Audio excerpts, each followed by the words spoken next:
Okay, so today I'm going to take you through the settings I have on my Osmo Pocket when I just want to point and shoot.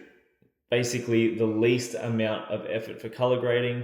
You still can color grade it, you're still going to get really nice, crispy, cinematic looking footage, and you can use it every day no matter where you are. So, let me take you through it. All right, so let's go ahead and turn it on. Now, a few things. We're going to swipe up, always 4K resolution. For cinematic sort of vibe, you want to be at 24 frames per second. Otherwise, 30 is the standard, 60 frames per second if you want to slow things down later in post-production and get some smooth content. But again, if you're just shooting everyday life and you like a bit of a cinematic touch to it, 24 frames per second is where you stay.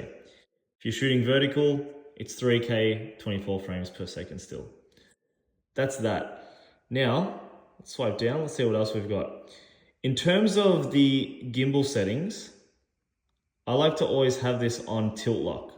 What that's going to do is regardless of where I move my camera, the horizon will always stay level. So I find tilt lock to be really good.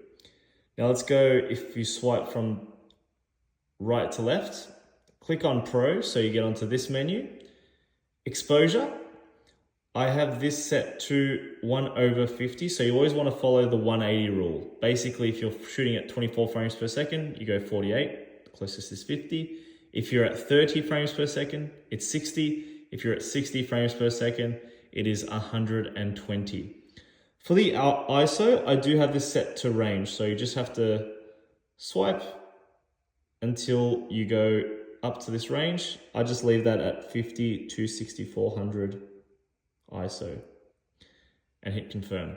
That's done. You don't have to touch it. It's going to adjust to every light setting. White balance, leave that on auto. Color, shoot in normal so you don't have to color grade later. Focus mode set to continuous, and image adjustment, I like to have sharpness as -1 and noise reduction as -1. Hit confirm. And that is it. You are ready to shoot on the go. The only other thing I would highly recommend, so you can keep that cinematic framing, would be get yourself an ND filter. It makes a world of difference. Just get a variable one so you can just spin the wheel and it adjusts. And you can leave that on when you're outdoors. Everything else, you're good to go. If you can't get an ND filter at all, just simply set everything back to auto just by hitting that button. But if you can, I highly recommend going onto Pro mode, adjusting the settings like I've explained, and you are good to go.